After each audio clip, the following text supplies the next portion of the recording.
दोस्तों नमस्कार। मैं एस के अनिल। आज के इस एपिसोड में मैं आपको एक ऐसी पद्धति के बारे में बताना चाह रहा हूँ जो कि इतना सशक्त है कि आप बिल्कुल एक्यूरेट इस पद्धति के माध्यम से प्रेडिक्शन कर सकते हैं।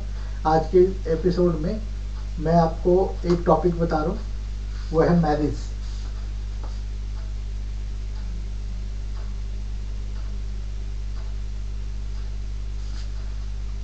आप कस्पर इंटरलिंक थ्योरी, बहुत कम लोग इसके बारे में जानते हैं।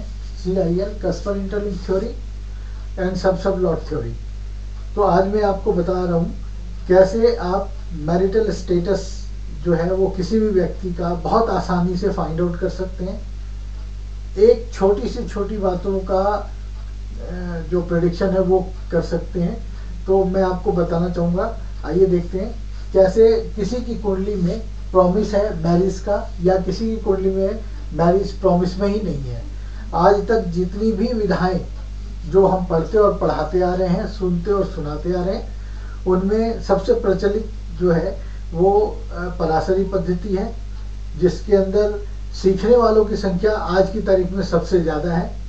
लेकिन जो प्रिडिक्टिव जो रिजल्ट है वो बहुत ज़्यादा परफेक्ट नहीं है, क्योंकि वो सिर्फ ग्रह देख के बोलते हैं, या उनका जो सूक्ष्म डिवाइडेशन है वो सप्तांश, आपका चतुर्थांश, आपका दशमांश, वो इतना ज़्यादा वाइड है, इतना ज़्यादा बड़ा है होता है कि उस पूरे दरमियान में जन्मे बच्चों की संख्या इतनी अधिक होती है कि आप किसी इंडिविजुअल का चार्ट ना तो कास्ट कर पाते हैं, और जिसके बारे में भी आप बता रहे होते हैं उनमें कई सौ बच्चे शामिल होते हैं।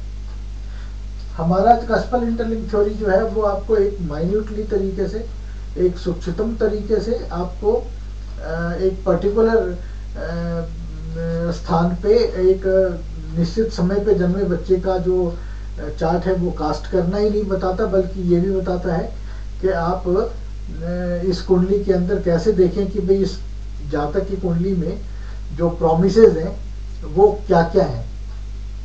तो आज तक ऐसी कोई विधा, आज तक ऐसी कोई एस्ट्रोलॉजी पद्धति नहीं है बनी जो आपको ये बता दे कि आप उसके अंदर से प्रोमिसेस फाइंड आउट कर पाए कि इस जातक की आयु पूरी है नहीं है, इसमें रोग के प्रोमिसेस हैं कि नहीं है, इसकी शादी होगी कि नहीं होगी, संतान होगी कि नहीं होगी, व्यापार अच्छा होगा कि नहीं होगा।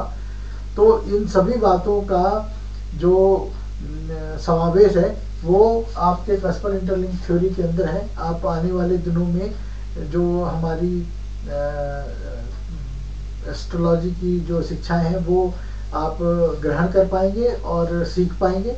तो मैं आपको शुरुआत कर रहा हूँ, मैरिज किसी की कुंडली में कैसे देखते हैं कि मैरिज प्रॉमिस में है कि नहीं है। आज तक जितनी भी विधाएं हैं, जैसे मैंने बताया कि किसी में प्रोमिसेस चेक नहीं करते, चाहे वो पराशरी हो, चाहे वो आपके नाड़ी हो, चाहे वो केपी सिस्टम हो। हमारे कस्पर इंटरलिंक में यही एक ऐसी विधा है जिसमें आप प्रोमिसेस चेक कर पाते हैं। तो आइए देखते हैं किसी भी जातक की कुंडली के अंदर जो है वो जो मैरिज है वो प्रॉमिस में है कि नहीं है, वो कैसे चेक करेंगे। हम एक संक्षेप में छोटा सा विवरण दे दें आपको। कोई भी प्लैनेट अपने लॉन्गिट्यूड और लैटिट्यूड की वजह से किसी न किसी राशि में होता है, किसी न किसी स्टार पे होता है जिसे हम STL बोलते हैं, स्टार लॉर्ड, और किसी न किसी सब पे होता है जिसे हम सब लॉर्ड बोलते हैं, और किसी न किसी सब में होता है जिसे हम सब लॉर्ड बोलते हैं। तो जो प्लैनेट है और जो हाउस है वो अपने लॉन्गिट्यूड की वजह से कैसे किसी राशि पे होता है, कैसे किसी स्टार पे होता है, कैसे किसी सब पे होता है, और कैसे किसी सब पे होता है, इसका एक बहुत जल्दी में आपको सिर्फ पद्धति समझाने के लिए एक छोटा सा विवेचन जो आपके सामने दे रहा हूँ, आप देखिए। हम सभी जानते हैं कि जो हमारी जीवन है एस्ट्रोलॉजी के हिसाब से हम उनको 12 खानों में विभाजित करके रखा हुआ है हमने।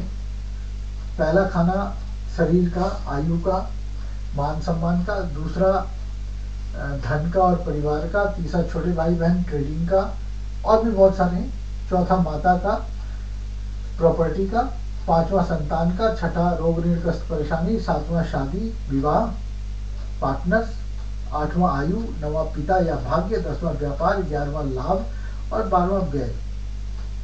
इस प्रकार से हमारा जो जीवन है वो 12 भागों में विभाजित होता है। आप सभी जानते हैं, बहुत ज़्यादा विवरण देने की जरूरत नहीं है, क्योंकि ये जब आप सीखेंगे तो ये सारी चीज़ें आपको हाउसेस के सिग्निफिकेशंस में मिल जाएंगी। फिलहाल मैं आपको सिर्फ प्रॉमिसेस चेक कराने के बारे में बताना चाह रहा हूँ। तो एक जो विधा है वो आप देखिए कैसे प्रॉमिसेस चेक करते हैं। अगर हम मैरिज की बात कर रहे हैं यहाँ पे, तो जो हमारा फर्स्ट हाउस है और हमारा 7th हाउस है, फर्स्ट हाउस जो है हमारा वो लग्न कहलाता है, और 7th हाउस जो है वो सीधे सीधे प्राइमरी हाउस है मैरिज का। ये दोनों के जो एसएसएल है, सब लॉर्ड, ये अपने अपने अपने स्टार लॉर्ड और अपने सब लॉर्ड के थ्रू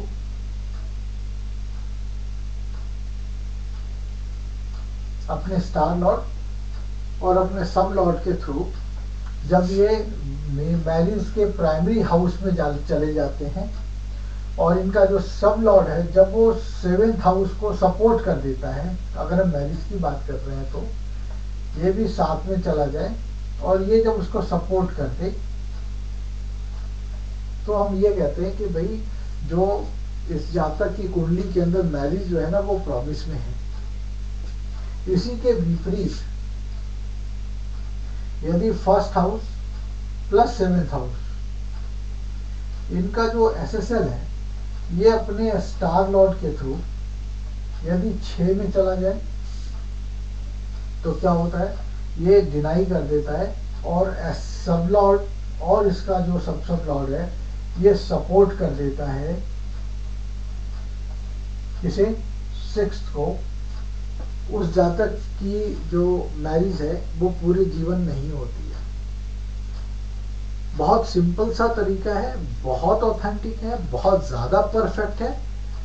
तो आप सिर्फ प्रत्येक हाउस का जो सब लॉर्ड है, जो उस घर का प्राइमरी हाउस का जो लॉर्ड है, आप उसका सिर्फ विवेचन करके ये पता लगा सकते हैं कि भाई ये इस जातक के जीवन में वो चीजें मिलनी है कि नहीं मिलनी है। तो जो मैरिज हाउस है वो 7th हाउस से रिलेटेड होता है। इसी प्रकार से आप देखिए किसी को संतान होगी कि नहीं होगी, फर्स्ट हाउस का एसएसएल और 5th हाउस का एसएसएल। पहला घर जो होता है वो लगन होता है। यदि लगन के एसएसएल ने अपने स्टार लॉर्ड के द्वारा या पीएस के द्वारा वो प्राइमरी हाउस में जाए ही ना, और प्राइमरी हाउस का जो एसएसएल है वो अपने स्टार लॉर्ड और सब लॉर्ड के द्वारा अपने ही हाउस से अनफेवरेबल हाउसेस में चला जाए, उस भाव का जो फल है पूरे जीवन भर उस जातक को प्राप्त नहीं हो सकते।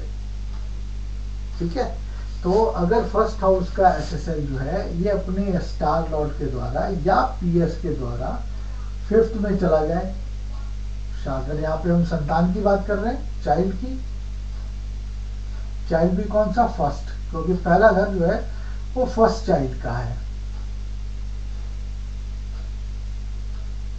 तो अगर फर्स्ट हाउस का एसएसएल 5th में चला जाए और फर्स्ट हाउस का जो एसएसएल है उसका एसएल और उसका एसएसएल इस 5th हाउस को सपोर्ट कर दे, तो ऐसे जातकों को उसके जीवन में संतान की प्राप्ति हो सकती है, होती है। तो हम यहाँ पे जानते हैं कि जो संतान के लिए जो घर है, संतान का जो घर है उसका प्राइमरी हाउस जो है, यानी कि जो मुख्य रूप से संतान का कारक भाव है वो है 5 पहला, और जो सपोर्टिव कस्प है, बिना सपोर्टिव कस्प के संतान या कोई इवेंट हो पाना बहुत मुश्किल है। तो उसका जो सपोर्टिव कस्प है वो 2 और 11 होता है। तो यहाँ पे क्या है कि 5वां घर पहले संतान का, जो दूसरा घर जो सब लॉर्ड ने लिया हुआ है वो एक्सपेंशन इन द फैमिली, और 11वां फुलफिलमेंट ऑफ डिजायर, ये दोनों की दोनों ही संतान प्राप्ति के लिए आवश्यक घर माने गए हैं। तो जब फर्स्ट हाउस और 5th हाउस का एसएसएल जो है वो 2 5-11, 5-11-2 या 2-11 और 5, ऐसे में उसका स्टार लॉर्ड और सब लॉर्ड आता है। तो ऐसे जातक को हम ये कहते हैं कि भाई आपकी कुंडली के अंदर जो संतान है वो प्रॉमिस में है। इसी के विपरीत अगर संतान के लिए कोई डिनाइल नंबर हो, संतान के लिए मना करना हो, तो फर्स्ट हाउस का जो एसएसएल है और फिफ्थ हाउस का जो एसएसएल है, ये सारे के सारे जो है वो नेगेटिव हाउसेस में जाएंगे। नेगेटिव हाउसेस संतान के लिए क्या है? संतान यानी कि प्राइमरी हाउस से 4, 7, 8 और 12। ये पहले भी बताया जा चुका है कि स्टार लॉर्ड पोजीशन से सब लॉर्ड की पोजीशन जो है वो यदि 4, 7, 8 और 12 है तो वो प्राइमरी हाउस यानी कि स्टार लॉर्ड की पोजीशन का जो रिजल्ट है वो एडवर्स कर देता है, नेगेटिव कर देता है, डिनाई कर देता है। तो यहाँ पे फर्स्ट हाउस का एसएसएल यदि इन्वॉल्व हो जाता है 4 में जो कि 5 से 12वां होता है, 8 में जो कि चौथा होता है, 12 जो कि 8वां होता है, और 7, अब यहाँ पे 7 जो होगा वो 11 होगा, लेकिन ये 11 जो है ना वो संतान के लिए नेगेटिव नहीं होगा क्योंकि ये उसका सपोर्टिव कस्ट है। तो पिछले कई अध्यायों में आपको बताया जा चुका है कि यदि स्टार लॉर्ड पोजीशन से सब लॉर्ड की पोजीशन 4, 7, 8 और 12 होती है और वो उसका रिलेवेंट कस्प होता है या सपोर्टिव कस्प होता है, तो वो ये खराब नहीं करता, उस इवेंट के लिए सहायक होता है।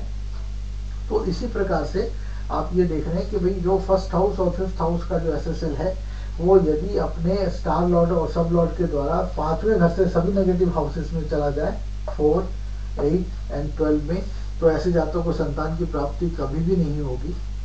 और यदि वो इससे सपोर्टिव कस्प में चला जाता है, जैसे 2 में, 11 में, 5 में, 3 में, 9 में, 7 में इत्यादि ऐसे घरों में चला जाता है, तो वो संतान के लिए सहायक होता है। और ऐसे में जातकों को ये प्रॉमिस होता है कि उससे संतान हो सकती है। जब भी आप संतान के बारे में विचार करें, ये एक ज्वाइंट वेंचर है, तो माता और पिता दोनों की कुंडली का ही विवेचन करना चाहिए। यदि माता के अंदर संतान प्राप्ति के नंबर हो और पिता में नहीं हो तो भी संतान नहीं होगी, और यदि पिता में है और माता में नहीं है तो भी संतान नहीं होगी। इसे एक बार बिल्कुल ठीक से ब्रीफ करके समझाते हैं ताकि आपके ठीक से समझ में आ पाए कि संतान और विवाह इनकी जो निरीक्षण और परीक्षण है उसे किस प्रकार से करना चाहिए, किन किन बातों का ध्यान रखना चाहिए, तो आपके ठीक से समझ में आएगा। एक